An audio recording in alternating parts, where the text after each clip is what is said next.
focus groups is the most important thing that inventors forget to do. As many of you have seen in my presentation, the 19 mistakes inventors make, it's a key reason why people fail, is they didn't have a focus group. They weren't objective about their ideas. They just listened to their friend's opinion or their own, or they got very excited about it and didn't listen to anybody's opinion. And they got it designed, and they got it built, and they went to China, and they bought a truckload of it. And then they brought it here. And then they realized they couldn't sell it for as much as they even paid to have it made. How many of you have been in my office? We've talked and met personally. I think most of you, I've explained in my other room here, is the corner of such products. The people brought in and told me the story of how many hundreds of thousands of dollars they put into their creation, only to find out there was no market for it, or it couldn't be sold for the price that it was even made for. And those are very sad endings to what could have been avoidable situations. It gets pretty drastic. Michelle and I, we're entrepreneurs in residence at Connect, and we see people come in all the time that have started somewhere in their venture, and now they're thinking it's time to take it to the next level, to expand either the company and grow it, or to raise more money. So as entrepreneurs there at Connect, we evaluate these in our springboard panels. And sure enough, it's a couple times a year we find somebody that comes in and have gone to extents of incredible extents, to never have been told the truth, to have been taken advantage of by scam companies, to end up having something that they can't sell, yet they've sunk so much money into. One recent example, very lovely couple comes out from Texas. They've invented a widget they have pads on it. They invented a lighting product. So if you have some art on the wall and you don't want to pay for an electrician, you can put up one of these lights, and it has a battery in it. So it's a battery-powered light. And what their invention is a pole that you go to the bottom of this thing, and you're going to aim it right, and you're going to hook it up, and that's how you're going to pull the battery out. How many here think that's a good idea? Raise your hand. Well, unfortunately, everybody they talked to that was only in the circle of the product development company that they hired went, "That's a great idea." So, $350,000 later, two crappy working models, and they come to Connect thinking, okay, these people are going to show us how we're going to get our product to market, and we're going to get a team to market it. And so they have our first panel meeting, and we sit around and we're going, who did you talk to? And oh yeah, did you have a focus group? We asked them flat out, did you have a focus group? Oh yeah, we had 5 people look at it. 5. Well, how did that get arranged? Well, the product development company we had, they went and did this for us, and all their people came back saying this is the price. It's like that was so tainted, so biased information. So that's just might as well. At least he's probably one of the more closest to truthful. Friends don't want to hurt your feelings, really don't, and so they go to all kinds of odds and ends to usually try to avoid that. A really great friend will just slap you in the face and go, "What were you smoking? Come on, this isn't going to work." Focus groups, yes, it can make you $1 million, it can save you $1 million. Now, last year, one of the gentlemen here, how many of you remember Tam Fan with the chopstick idea? Were you here? Some of you remember that? Okay. Those of you that weren't here don't remember it. This gentleman came in and he had reinvented the chopstick, had a patent for it, and it was more like a pair of tweezers. It was a pretty cool concept. The group here, we all went, yeah, that makes sense, and we even talked about pricing, and so no one actually tried one though. It was all just show and tell, here it is, and it's going to work, and everybody's going to want one. Well, we took our chances with it and decided, all right, we're going to run through it and make some models and actually do a real focus group. And so Ed hooked us up, and he teaches entrepreneurism over at San Diego State. So he arranged to get 3 teams of, I think it was 7 or 8 people, to go to the local Panda Express restaurant and try it out. We thought this thing was going to be scoring great. It came back a total flop. It only scored a 38. People actually using it suddenly realized it was the exact opposite of what they were used to. You weren't pushing to hold the food and letting it go in your mouth. You were pushing it to grab it, letting it go to hold it, and then pushing it again to open it. So you're using your finger twice as much. So finger pains became an issue. People looked at it and went, what is this, a medical device? There was objections to the way it looked. There was objections to the way it felt. There were objections to the way it worked. There were objections to just about every part of it. So we saved him hundreds of thousands of dollars of going to China and making millions of them just to find out that they wouldn't sell. And it was only months later that Panda Express actually brought out the chork. You know what that is? You've seen this? It's a fork spoon combination, excuse me, chopstick spoon combination thing. So it's like a pair of tweezers with a fork thing on the end, so people don't have to hold it a special way. They just use it as tweezers. Anyway, it works great. So that's the latest example. It only cost us, it was $4,000 to get that done professionally. Next step would have been hundreds of thousands to move that forwards to get first prototype runs into market. My own experience, I like telling the story about the JED, the Gel Elevation device, that when I met April King here in this audience back in '07, her idea was a device that would keep the person breathing, she's an anesthesiologist, it would keep the person breathing hands-free.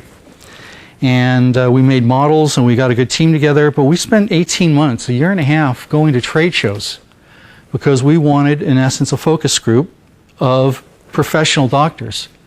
So we created a questionnaire, and it was 42 questions, and I was so surprised to see how many doctors would sit there for 15 and 20 to 20 minutes filling out a questionnaire for what really amounted to them was a Starbucks card. We got the results we needed. We were able to chart it, graphic, infographic, and then when we presented, we had really, really amazing information. Focus groups, that gives you that kind of information. I will mention it tonight as one of the resources for inventors. Many times I've mentioned Dr. Harry West, who invented the Swiffer duster. It's focus groups that's his whole key to success. The Swiffer, he had never invented a mop in his life.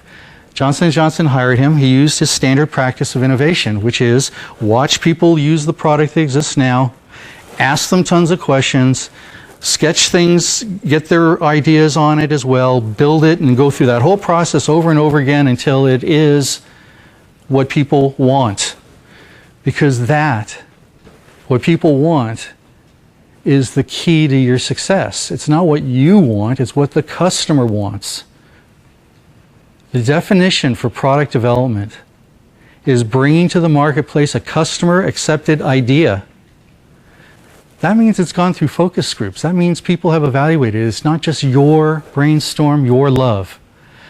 Again, the definition, bringing to the market a customer-accepted idea from initial design into manufacturing and all these other things on predetermined costs and all these things. In other words, you shouldn't even begin your design work until you've had a focus group. You could be right off the bat wasting your time on things that people just don't want that feature. They want it just a little different.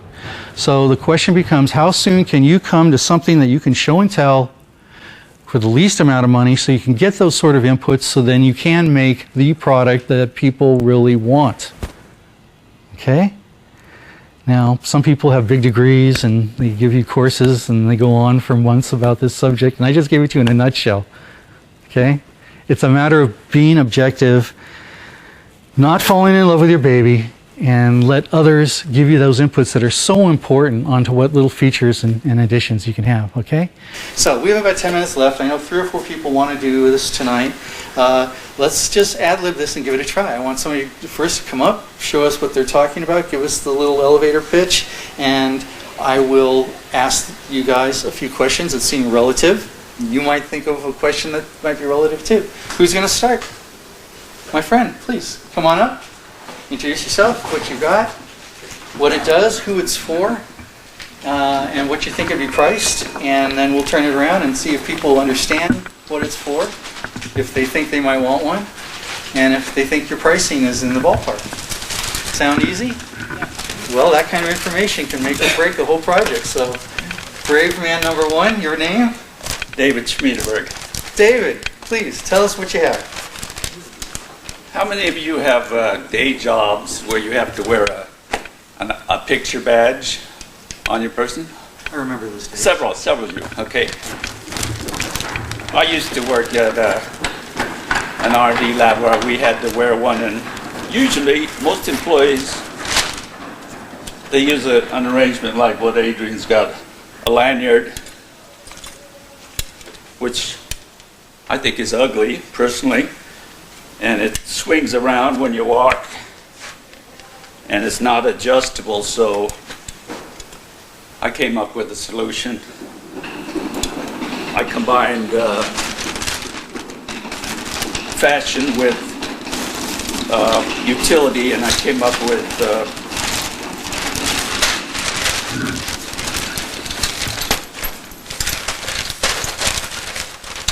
by the way, tonight's public disclosure. You know what that means? Tonight's public disclosure. You're doing this, and this is a public meeting, and we're being filmed. Okay. Have you patented this or anything yet? I have applied for a design patent. All right, that's cool. Otherwise, by presenting tonight, it would set a clock, which would give you a year to still get it patented. Yeah. So you know. So I came up with a bolo tie ID badge holder. Okay. Which is, I think it's more aesthetically pleasing. It's vertically adjustable, and it doesn't swing around. And if you're a female, you can put it above or below or in between your breasts. So, and I even came up with a military version of it.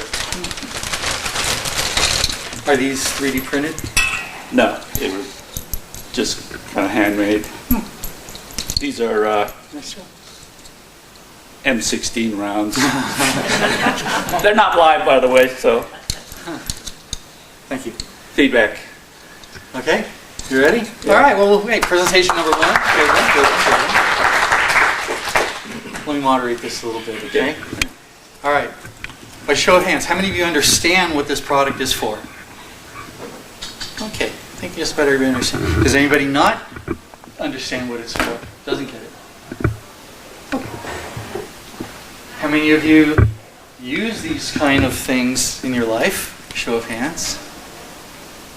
And how many of you can see an advantage of having a design such as this? A few.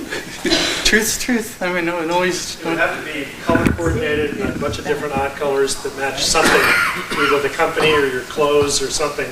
It does come add a lot more. It does come in several colors. Okay. Price is usually the next question. Yes, indeed. Where are you pricing that? What do you think about the pricing on this? Well, I think it should go for not over 20, but it's currently available online from a company that makes bolo ties, and he's selling it for about 26, which I thought was a bit high, but I didn't have any say in that. Well, but you have a design patent on this, which is unique, and its cost comes to quantities being made. Who are you selling it to? Well, online, it's So, who's your target market? Is it the people or is it the companies that use the badges? it would probably be the companies like Qualcomm or like government agencies. Yeah. Yes. $20, it seems way too high. You think? I was going to say, what does the competitive thing cost? The competitive thing? Right. If you were to buy the standard, what would that be? Probably not over 10. Yeah. Not over a buck. Yeah. But so yeah. Okay. Yeah, mine would have to cost a little more. Who can think of a different feature, perhaps, if you wanted to donate that to a friend here, or think that there's something that might be wrong with this? What's a good thing or bad thing about it? Yes? Most of the time it's a clip allows to attach any size plastic card, any size, anything. Your bolo tie looks like it only will fit one size object. How would you deal with there being multiple size things that might have to go onto it? Oh, that's a good question. Most ID badges, picture badges that I've seen are the size of a credit card, which is what this holds, but yeah, if you had some badge like big badge like they have at Comic-Con, then it would have to be custom made for that. Yeah, This whole business card size. yeah, slides in there, and it can hold 2 cards, by the way, one in the front and one in the back. Are you envisioning other versions that are going to have RFID or some electronics in it?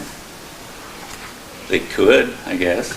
That would it would of course raise the price, I think. Okay. Any other ideas for this? 1, 2, 3 more ideas, and then we'll go 4 more ideas, and then we'll go to the I next was going to ask a question, that when I've used these things, they often scan them. You know, they use it to scan who you are and whatnot, and you have to lean over a little bit. You know, you've got 2 feet on those. They can kind of put it through the little machine. What kind of consideration have you put into this where you can actually have it so they can reach it without, you know, kind of getting into your space too much? You're not putting a scanner. Well, you could. Detach it maybe, Well, you can adjust the length to it so it Yeah. becomes as accessible Yeah. as but it it's is. not meant to hang around the waist at all. Or you can easily just remove the card. That would be it, yeah, detach it. Yeah. I can show you that if you want. That's okay. Most companies, they either have a level or so, depending on, Yeah, that's kind of on their desk almost. yeah, You have to get over pretty far. I mean, they have this little, I think because it doesn't swivel, some industries, especially healthcare, that's a high public contact, it makes a lot of sense because my provider is Kaiser and it's huge, and half the time the badges show the backside. So the visitor or the patient or whatever has to ask, what's your name? So that's a unique selling proposition here of this Yeah. product is that it doesn't turn around. Yes. Right. I mean, It's not always like, presented. I got 2 cards here and it comes around that. And it isn't a very easy to see. All right. Okay. Michelle and then Dean. Yeah, that's a problem for most trade show badges, is that they swivel, and when you're, you know, have a booth, you want to be able to read a badge, and you can't because it's turned around. So that would be a big advantage for all the badges at trade shows. I think one is something here. Yes, Dean. I think that would be great for a tie. You know, if you had the knot already and you just put the thing through the tie and you know, adjust it. That's not a bad idea. And the tie is kind of a pain in the neck. A tie clip badge. So do you think this is something I should pursue, or should I just scrap this idea? Show of hands. Good idea. Move it forward. Keep testing. All right. Keep testing. Okay. So the second and the third will be stop it. So the second one is keep testing it. Yeah. All right. Testing. And how many just say, nah, shelve it, go on to something else? That'd be pretty good. Well, that's a That's pretty good. positive indication for you. Okay. Thank you very much. Thank you very much. Now, you know, this is as primitive a focus type group as we can have. You can just imagine, but this is perfect because it's such a simple product. That's really what he needs to know right now. Other things that have a lot more bells and whistles and features, then you really need to dive down, dissect them. Next, who wants to come up, and we'll wait for the break for a few minutes. So we'll wait till 10 after. How many else want to do it tonight? I got it. 2. Okay, Dean. Then you're. Yes, Dean, come on up. What was your name again, my friend? Roth. Thank you. You'll be after Dean, okay?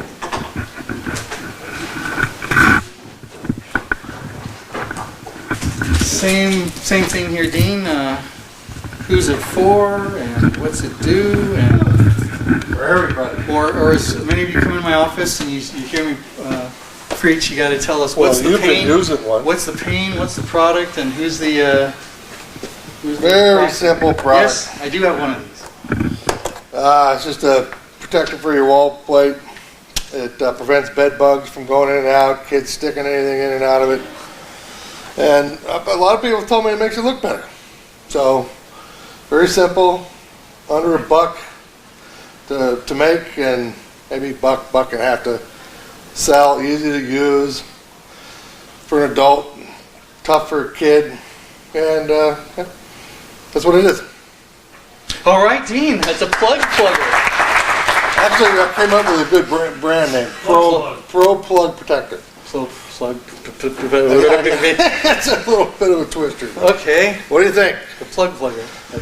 I have one. My granddaughter's grown up. She was never like sticking things in outlets anyway, but Abby likes it though. well, you know, it cleans up the outlets. I don't like little holes all over. Competition with just the little inserts. Say again? The competition with they just have little inserts that go in there. Those things have killed more kids because kids choking on them than kids have ever been electrocuted. Great. Wow, that's not a selling point. Not for theirs, but for mine. It is a really good. So yours is the actual plate, and then it's just, Actually, I have two products. One's the gasket that you just remove your wall plate, put this, then you put it around your box, and then you put this back on here. I got one inside. I can show you. And then I actually have the mold made where these caps will be attached to the wall plate itself. So, and it'll be very durable, unbreakable, made out of polypropylene. Let's The go wall back. plate. The standard, the format here is, how many understand what this is for?